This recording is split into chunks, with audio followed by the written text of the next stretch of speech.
Hello, my name is Manuel Lopez and I'm your host of Artistic Visions of Tampa. Thank you for joining us today, and we really appreciate you watching the show. As always, we have a very good show for you today. We have a special guest with us, Mr. Guillermo Portieles.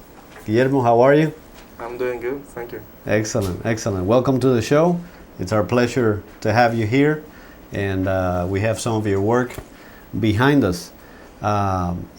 For those of you that may not know you in the community, because I know you're very active with the community, those of you that may not know you, let's start by talking a little bit about your background and go back a few years. I know you were born in Cuba, right? Right, as a matter of fact, yeah, I was born in Cuba and raised in Cuba, and I came here to the United States in 1991. But my education is in Cuba, and so I went to school of art for one school of art in San Alejandro for 4 years, and then another one at ISA for another 4 years. I couldn't finish the ISA, which is the Institute Superior of Art of Havana, because I had some political issues that made me to leave the country and leave the university. But that's, you know. So you couldn't finish it over there because of that? Yeah, I couldn't finish because of that. They kicked me out of there. So. Okay. And then when you came to the States, did you come directly to Tampa, or did you? I arrived to Miami, and then I had my grandfather and his wife in Miami who received me, and but the rest of my family live here in Tampa, so I had to come to Tampa because my father and my sister and my brothers were here, so they were settled down in here, so I had to come over here, and then I ended up staying here. And somehow, I mean, I've been traveling so far, but. I like Tampa, and then I settled down here to produce my work for like my last 15 years of my life. So. Okay. And later on in the show, we're going to get to see your studio and more of your work when we do the tour of the studio. So hang in there for that. And how did you get started with your work, with your painting? Is this something that you've always known you wanted to be an artist? Some of the people asked me that question before so far, and what I remember was that I was even a kid, kind of like 8 years old or something around there. It caught my attention always, the painting. The first time I see the watercolor with the tubes, I don't know, it was something charming in it that called my attention. The color, to be able to mix it and create a new color, that fantasy, or that channel, or that mystery into it. And then I started to get the complexity, creating figurative things and drawing things that I see. So I remember that taking my attention from fellow kids to go out and play with them. And they give it to me a hard time how I was able to stay with drawing and painting, experimenting with that when they were going playing. And I want to play, but at the same time that gets my attention too. So it was a fight between going out there playing with them and drawing.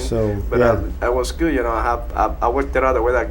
So that my memories, I remember that got my attention. That's what I started so far. Okay, so it was strong enough that you had a conflict there between being a kid and playing. Right. And I remember that, and even some people said that to me. Why don't you go and play? And I say, well, I'm happy doing this. So I experimented and drawing, and it was amazing. It's like discovering something beautiful that the other kids couldn't have access to that. And so that's how I started to be an artist, I guess. And then into that, a neighbor took me to a school of art when I reached the age to be able to try to do a test for going to get into the school of art. And then I did it, and they accepted me, and from there on, And the rest is history. Exactly, okay. Yeah, so. Now the environment, the art environment, is very different here than it was in Cuba, I assume. Yeah, indeed. Yeah, it is different because we got a different system in here, which is I don't know. You got to. It's a lot of competition in here too, and that is. I don't know how to say. You can. Back in Cuba, and we had a lot of time to read, to trying to go to shows. Artists, we do shows for art. To share with a friend as intellectual thinker. You do shows that I don't have to do with. Putting a price or money behind it or anything like that. And it's not to sell, not to sell. Right, not to sell. Well, if somebody come over and you want to sell it, you sell it. But it was not the main thing. Nobody ever worried about the matter of selling or trying to produce somebody or work to sell it. You sell it, but then I did a couple shows and I did a couple of contests, which is I won one of them the first prize, and I give you money prize there. But Then I started working in some kind of work that was question the system, and the system didn't like that, so I have I have problem over that. So that's what I make you to give up the university and to leave the country so far. I see. So then it got a little bit more complicated. Yeah, I was questioned the Fidel Castro image as a culture personality. Is that right? Right. Yeah, that's his image as a symbol of everything. So I was in my work. At that time, I was questioned that in a very intellectual way to do. So they find out about it. They come into my house. They arrest me.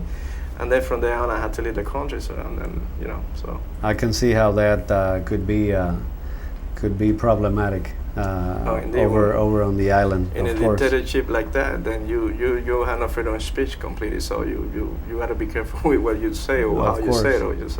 Of course. Okay. Tell me a little bit about what gets you going. I know you had the interest to paint, but what motivates you? What gives you the inspiration? What kinds of things are attractive to you? And well, for me, life has no sense without producing or creating artwork.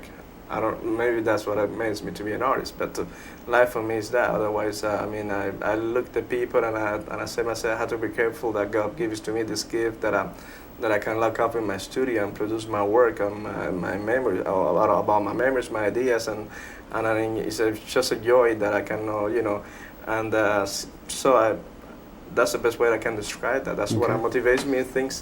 Memories, things that I liked it. They're aesthetically conceptual. So I'm just working it. And I also know that for a while now, even though you're here in Tampa, a lot of your work reflects a little tie to your little things that you remember from when you were a child. Things like, for example, what in Spanish are called taburetes. Taburetes, yeah. Well, which is very folkloric right. On the island. Because when I came into Tampa and going to Ybor City and West Tampa, I found the cigar factories. Then behind that, I found the taburete. It was they brought that out here at that time, and that became a symbol in the Tampa culture, for the Hispanic descendants, and I feel like I was at home, and then all these elements of this kind of like the Hispanic culture, not even from Cuba, it can be from Puerto Rico, Colombia. I've been in Colombia, I've been in Peru, so it's very important for me to express in my work these items that's being created in the third world country, like supposedly we say, compared to this country where we live in, this very developed, but there is a lot of items that for me doesn't have a life. They are being produced by mass produced, and then so I always searching for the things that still people do in our country that have a lot of love into it, because it's done by hand, it's done by slow. It's not like it just for that. So this is all this memory and relationship with all that, and that's what captivated me to put always those elements in my work that express where I come from and make it international, for the point that expressing the beauty of those things that still are out there, and I would like them never to die. If this country belong developing country, I would never would like to that to die, because it's different. So that's part of this symbolism that I use in my work. That's interesting. That's interesting. Yeah. Because you're right. I mean, things that are handmade, things that are the basic things, have a certain personality and a certain life that you cannot reproduce with a machine, or mass producing them. So when I see a rocking chair, for instance, I remember me and my grandma and all those things all this time that that you don't have to. Even this taburete chair, they're very strong. I used to remember my uncles laying back playing domino, and I have a character. This kind of chair have a character, has its own personality. It's very different chair for this chair that we have here in America, no matter even, but it has his own personality, the best way to say, his own soul. So that this is all those elements that I look for, that explore and take into international level of expression, representing our culture in the best way that I can. So I see, and it's obvious that you see whereas somebody may see the chair, you see a whole story behind it. As a matter of fact, this kind of the Tauretes, when they created that in Cuba, they have influence with the Spanish, and they used the cow they used the skin cow or the goat. The skin of the cow. So I remember when I was a little kid, the first time I saw one of them, a couple of them, that see that the place where you sit on the back, it was kind of like a soft and kind of flat. Then I see a lot of hairs, you know, and that calls my attention. What is that? That's the idea that they do it from that very rough, and then after you start to sitting, it gets to this time, and the chair tells you itself how long it's been, how many times this person has been sitting there, and the time that has. And it's very interesting. So I give it to you a dimension of time, and that's very interesting for me. It is very interesting, aesthetically, you know. So too, and natural. It's very natural too. So right. So. And you capture that in your paintings. So mainly oil on canvas. Is that your preferred media? Yeah, although I started a bunch of my works with acrylic because it dries faster, but that is oil and then I started working in oil on top of it, on top of layers and layers and layers until I get to what I want, you know, to the depth of the color intensity of it. So that's how I mostly work. So. Okay. Now I have to say though that you're venturing into a little different arena, because I know you were commissioned with another artist, Edgar Sanchez Cumbas, to do a mural for the city, McFarland Park. McFarland Park, and that's a very different situation than painting on canvas. Tell us a little bit about that. Indeed, yeah, it's been a challenge for us and a motivation at the same time, you know, because both me and Edgar, we have been experimenting in the murals work before. I guess I did something similar a little bit in Puerto Rico, and then I did it in Dominican Republic. But the city commissioned us to do this mural in McFarland Park, and as a matter of fact, I put some of the elements of the chairs, of the Taureta chair, the cigar leaf, and the historic characters there, including Jose Marti, McFarland himself, Ignacio Figueredo, Marisa Capetillo, which is a Puerto Rican leader that was in West Tampa, and Robert Sanders, an African American leader of civil rights. So the mural will be finished soon, and the unveiling will be on November the 5th by the mayor. Okay, so this is related to the Arte 2007 event. It's one of those events of the Arte 2007 where the mayor will be unveiling and will be having an opening there, so in the park. Okay. Yeah. And I also know that also recently that you were, I know you've been a very busy artist about town. Recently you also won the Gasparilla Festival. That was in March. Right? That was in March, yeah. Okay. Yeah. Yeah, and that was a lot of proud to that too, because for me it was a challenge too, not only for the best of the show too, just because that show has 37 years going on. Yemen's Reigns Foundation, they sponsored the show. And in 37 years, never an Hispanic artist or an artist with a Spanish descendant or American artist with a Spanish descendant had ever won the first prize, not even the second prize, not even the third prize. So for me, it was very important to get it. So I won the best show. So and that way, I feel like I opened a door to my fellow artists to go for it, not to be intimidated by nothing. So that's outstanding. Anything I have, you know. So. We're somewhat getting to the point where we'll go into your studio in a little while, but tell me about what the future holds for you. What are your plans? What are you thinking about doing? I'm traveling to South America now. I'm traveling to Colombia and going there investigation, searching for these elements too that had to relate to the Hispanic, Central American, South American culture, and drawings. I do drawings there, and so I'm gonna keep traveling so far, and then coming back here, trying to bring my roots, combining with all the things that are happening here. Okay. And we have another show too in November on the Flight 19. It's gonna be very interesting. It's a chance for all those Hispanic artists with a high caliber here in Tampa to do the show for the community, which is gonna be very interesting too. Okay. So we are into that. So coming out with more projects and go for it. Excellent. Well, Guillermo, it's been a pleasure. Thank you for being in the show Thank you for inviting with me. us.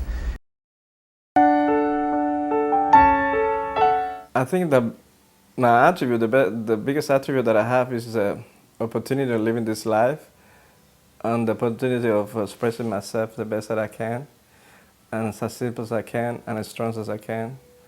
And that could be for me a conception of at some point it could be my artistic attribute to my work, to this life that I'm living at this moment.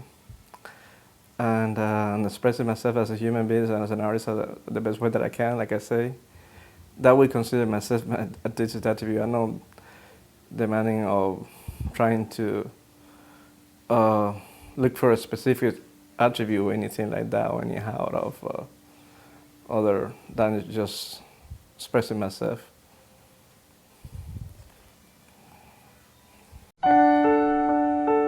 Communication, that's my biggest inspiration, how to communicate, to interact. So I don't exactly believe in inspiration. I work every day. This is my life. This is what I do. I don't think this is the best I can do. I can do anything else, but this is what I love to do and very devoted to it. So I do it because I love it. So I don't do it because I have to wait for inspiration for me to sit down or to start to creating a piece of art. It just come to my head when I see things, when something happens. So it's a kind of sensitive issues that motivates you to say something, to create something. That's it. That could be for me the best way to express my sense of inspiration. Yeah.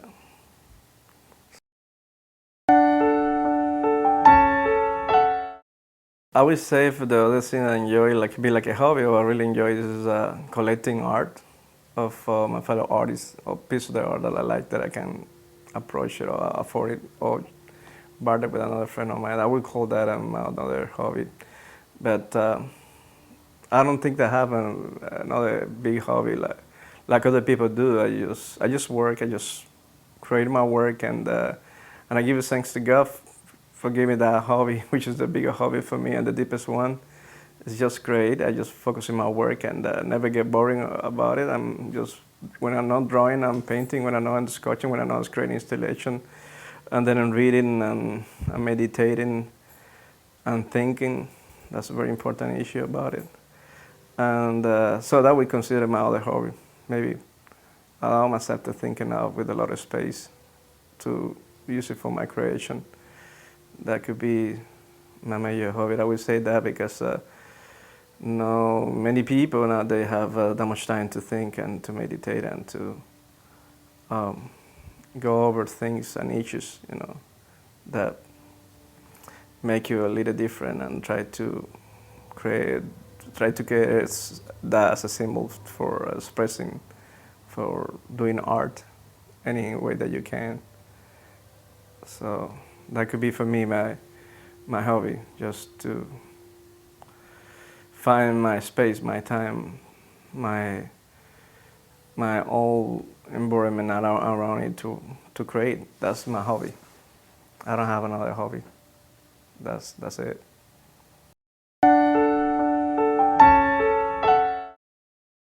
Well, my projections for the future is just to keep working, keep doing my art, doing my thing, which is my work, my creation, all my thing that I had to do around it, and trying to keep it surviving in this system, which is not easy for any artist or for any person who creates, really, because it's a consuming society that we have, and people always looking for a capitalist way to consume things, and then sometimes they don't understand their art, how to consume it, how to buy, how to afford it, how to deal with it. And art is one of those few things that is in the hands of everybody, but it's not complete in the hands of everybody to have it, even sometimes not even to understand it too. So it's very hard being an artist nowadays.